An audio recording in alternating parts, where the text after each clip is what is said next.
Hello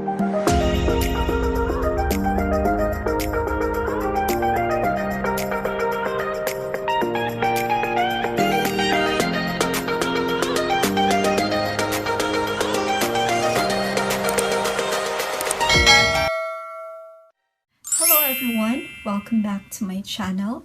This is me, Shar Lanz. Kumusta po kayo? Sana po ay safe kayo. For today's vlog, I'm going to share to you another informative content. But before that, please don't forget to click like and subscribe to my channel. And please don't forget to click the notification bell as well para lagi kayong updated sa mga future vlogs ko. And for those who don't know me yet, I am Shar Lanz. I am a UKRN. I just recently passed my Osce and currently waiting for my PIN or yung license dito sa UK to practice as a nurse. Ngayon, i-share ko sa inyo sa vlog na ito on how did I pass my Osce, and I'm gonna share to you some tips or study strategies on how to prepare your Osce and pass as well your Osce exam. So if you're interested to know, please keep on watching. Okay, so I'm going to give you first an overview. So Osce is an objective, structured clinical examination. This is the last step of NMC requirements for overseas qualified nurses. So we have the first is you must pass your English exam, and the second one is the test of competence, which is yung CBT or yung computer-based test, and the last step, which is yung Osce test of competence part 2. In order for you to have a PIN and be able to work as a registered nurse here in the UK, you must pass this Osce disclaimer. Okay, I am not allowed to disclose any information about my Osce exam, so I will just give you some tips to help you pass your Osce. When you arrive here in the UK, okay, your trust will then book your Osce exam. So ako, I started my training for Osce November 24. So that was almost 3 months of preparation for us. Since it's pandemic, everything are already through online. I received the first email from the competence tests center. First sa email is you need to familiarize yourself with how to get to your test center or yung location kung saan kayo mag-exam for your Osce, and then you will need to complete an online form, okay, which are confidentiality agreement. So ito yung bawal mag-divulge ng any information about Osce exam. So ayun, this the second one is you will need to complete an online form, which are confidentiality agreement and declaration prior to sitting your Osce. So health declaration, you need to confirm if you are fit and well to complete your Osce. It is important, guys, na minom ka ng vitamins, or as much as possible, you already have your COVID-19 vaccine, at least kahit yung first dose man lang. I have heard some who are about to take their Osce, then they undergo a swab test at positive sila sa COVID. So, ayun, na-cancel or na-postpone yung pag-take nila ng Osce. So, as much as possible, guys, you need to take precautions na hindi kayo magka-COVID, especially kung malapit na kayong mag-take ng Osce nyo. Aside from that, sa email na ma-receive nyo from Competence Test Center is that you will have this online briefing. This will be an update on everything you need to know about your Osce. By the way, guys, good news for those who are quite anxious or worried about this new Osce exam. yung babaguhin na daw yung Osce exam. So there gonna be an additional skills that you need to practice.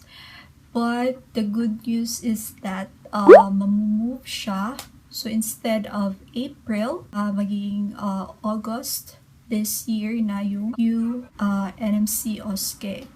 Ayun, so hindi pa na-change yung Osce na exam, guys. As much as possible, mag-take na kayo ng Osce nyo. Kasi I've heard na mas mahirap yung Osce na bago.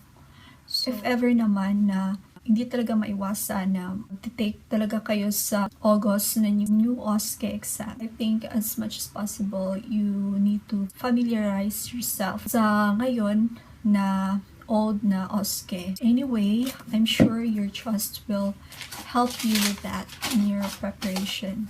We will also send you some selection of accommodation, kung ano yung mga transportation na pwede nyo masakyan kung mag-take kayo ng exam. That is applicable only sa mag-take for Ulster. I don't know with other testing centers. Yun ang email na natanggap ko from Competence Test Center Ulster University. So, ando na yung mga contact numbers, email. Pwede nyo ma-contact yung kung saan yung gustong mag-stay na accommodation at yung sa transportation na din. Kailangan mo ding mag-print or mag-attach ng ID document, check form, and bring with you. You should bring this on the day of your exam along with the requested documentation. Kailangan dala mo yung passport, diploma. You must place your documents, your important documents in an envelope along with your printed ID document check form. On the day of your exam, you must properly tie your hair or wear black shoes and your required uniform. So sa amin, naka-scrub suit kami. Also, a bottle of water if you need. Pero ako nung time na hindi na ako What are the tips? 5 tips to help you pass your Osce. This is based only on my experience, guys. Based yan dito sa experience ko with my trust. And also, this is applicable especially to those who will be taking at Ulster University. First tip is that you need to know that you will not be spoon-fed all the time.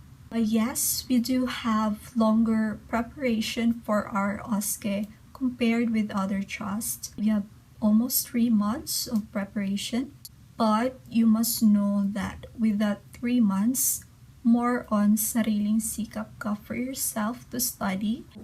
Your practice educator or sino man yung trainer nyo, they will not always discuss to you or you have this week of schedule for your training. It's not that every day they will discuss to you and explain to you word for word or detail by detail what you need to know.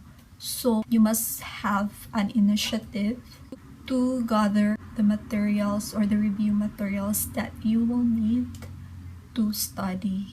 When we started our training, it's more on talaga sariling sikap. Not all the time, your practice educator, your trainer will teach you whole day or for the whole week. We only did our MAC exams or yung intensive training at least 1 to 2 weeks prior to our Osce. What happened was, yung iba namin kasama, nag-cramming sila.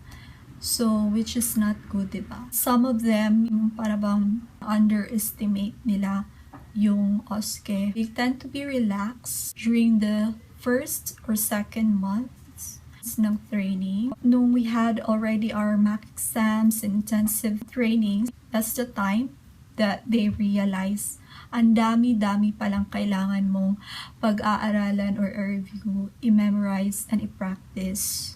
So again guys, be prepared enough as much as possible. Kung meron man na group or cohort, they are already on the training, you must watch them perform or when they are having their demonstration or practice of the skills, kailangan manood ka or at least somehow you can record or video record while they are performing with the permission, of course, ng nagpe-perform or ng practice educator nyo na kung okay lang sa kanila na mag-video kayo or mag-record of what they are demonstrating. Malaking tulong yung strategy na yun. We have a lot of skills to practice. So, hindi naman lahat ma-memorize mo agad. So, at least makakatulong kung meron kang video record ng skills na kailangan mong i-practice. Ayun, para maiwasan na mag-cramming ka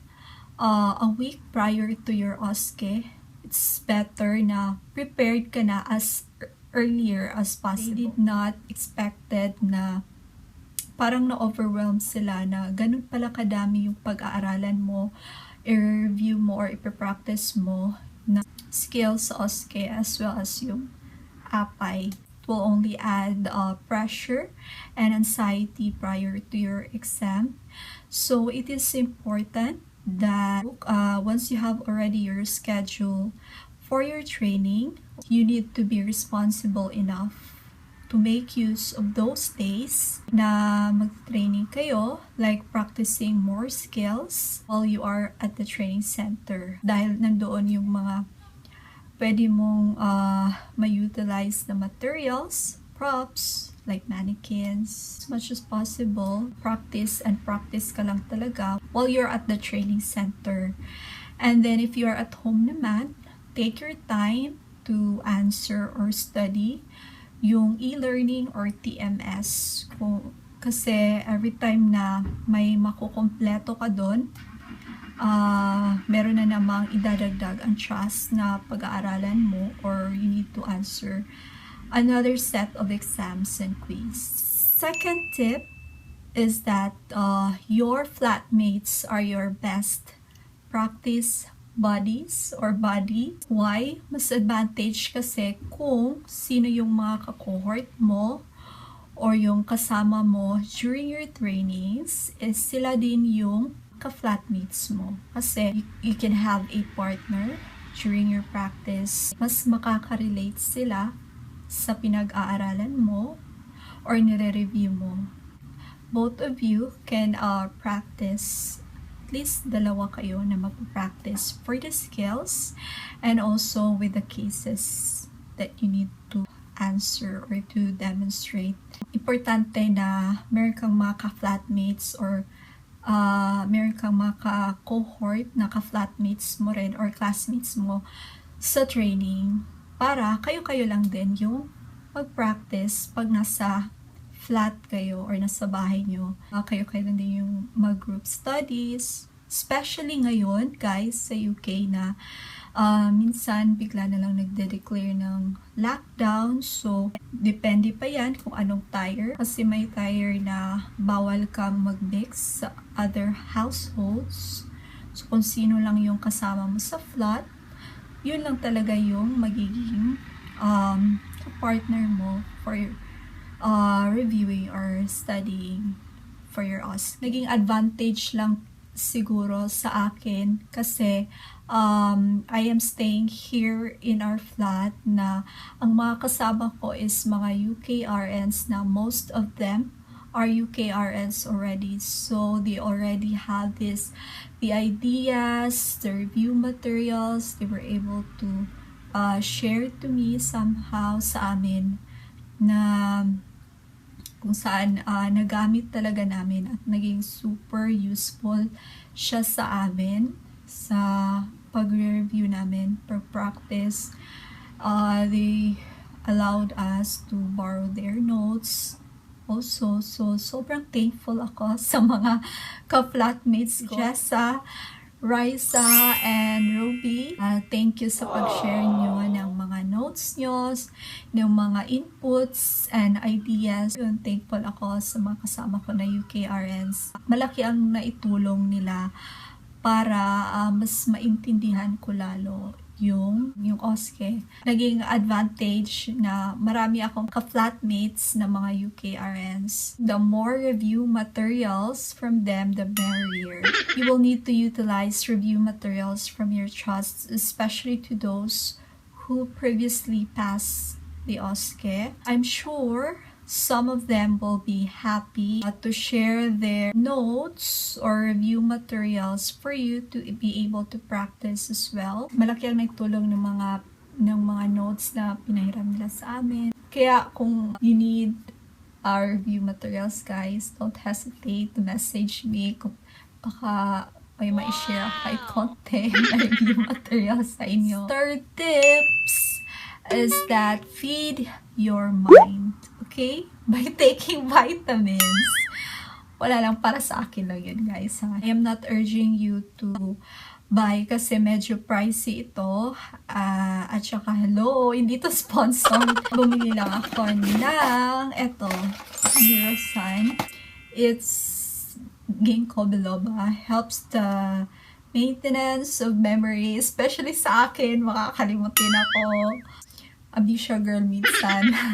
Imbis na naghanap ako ng pwedeng pangpatulog, kasi minsan gumigising ako ng sobrang aga, mga madaling araw, kaya naghanap talaga ako ng pwede kong inumin na yung nakakapag-stimulate na maaga akong makatulog. Yun, instead na yun yung bilhin ko na siguro tea, something like yung hinahanap ko noon. Ito yung nakita ko, kaya bumili ako sa Holland and Barrett ba yun. So, kung meron kang blue light card ba yan or NHS ID, I'm not sure, magkakaroon ka naman ng discount. Uminom ako nito 1 week prior to my Osce. Hindi naman talaga siya na talagang wala kang makakalimutan. Siyempre, may nakalimutan din ako nung the day of my Osce, no? But it will somehow help you pa din na in a way na ma-lessen yung anxiety level mo. Kasi syempre guys, diba, 1 week na lang prior to your Osce. So, taas na talaga ng anxiety level mo yan. Hindi naman talaga dapat na i-memorize mo word for word yung mga kailangan mong pag-aralan for Osce. But make sure lang na kabisado mo, especially yung mga marking criteria of every skills. Ito naman, vitamins na ito is, until now, iniinom ko pa rin siya. Especially sa duty ko, ang dami ko pa rin kailangang pag-aaralan, guys. Kasi nasa special area ako. Akala ko matatapos na yung mga study days ko, pero hindi pa pala. Meron pa pala akong workbook, mga pamphlets na pag-aaralan about endoscopy. Hanggang ngayon, iniinom ko pa rin siya. Actually, hindi pa siya ubos. Dalawa kasi ang iinom. Nakatulong din siya sa akin para ma-improve yung memory sa dami ng kailangan mong i-memorize. So, my fourth tips is, if you're in doubt, make sure that you read only reliable references, such as yung Royal Marsden na book. Ayun, meron silang latest edition, yung 10th edition. So, no talaga sa mga nababasa mo lang sa internet or Google. Make sure that you always paste it with the Royal Marsden manual na book. Okay? Kung ano yung tinuturo ng practice educator or ng trust mo, stick with it. Okay? Kasi may mga iba't ibang testing centers yung mga trust dito, and may mga candidates na mag-take sa like University of Northampton, University of Oxford. So, I think may iba-ibang level of difficulties sa mga testing centers na yan. Pero sa amin, sa Ulster University, I've heard na mas yung percentage ng passing rate nila. Yung tinuturo nila is based kung saang testing center ka mag-take. All are just the same. They still base it in Royal Marsden manual na book. But mas advantage siguro kung sa Ulster University ka. And then someone told me na may mga kasama sila na nag-take, nag-rely mostly sa review materials ng ibang trust. And then yung ibang trust na yun is that ibang testing center sila. So some of them fail the Osce. So I think it's better na you must stick on what your trust or practice educator is teaching you. So, kung ano yung review materials nila, dun ka mag-stick at hindi sa ibang trust or ibang testing center. So yun, it's better na same trust and same testing centers. Pag-rely ka ng review materials. So my 5th tips, know your priorities, okay? So it's not necessarily na you should avoid, but minimize using social media. You don't need to study too much. You should also give time for yourself to unwind or have a study break in between kasi baka ma-overthink mo na minsan. And Osce is really a nerve-wracking exam talaga. Makakaya naman kasi we already have our background about nursing, and it's just that there's a lot of things that you need to memorize or familiarize, and it's also all about practical skills, so it's more on you need to talk a lot, and at the same time you're also demonstrating the procedures or the skills. Tiyaga lang talaga guys, pag-aaral or patience talaga guys when you're studying for Osce. Your prayer is your best weapon to pass your Osce. Meron na kayo papakita sa inyo. Well, I'm still studying for my Osce. I already claimed that I will be a UKRN. Ito, sinulat ko yung name ko. And then sa huli, diba? Nakalagay, UKRN. So yun guys, i-claim nyo na magiging UKRN talaga kayo after you will take your Osce. Ito yung verse na ni-reveal sa akin ni Lord, Jeremiah 29:11. For I know the plans I have for you, plans to prosper you and not to harm you, plans to give you a future and a hope. Also, ni-reveal ni Lord sa akin yung verse na to sa John 16:24. Ask and you will receive so that your joy may be made full. And that's the hashtag road to UKRN. Ayun lang guys, i-claim nyo na papasa kayo ng Osce and magiging UKRN kayo. Just keep on praying. Walang imposible kay Lord. Thank you for watching this vlog. Thank you for supporting my videos, and please don't forget to click and subscribe to my channel. See you again on my next vlog. Bye!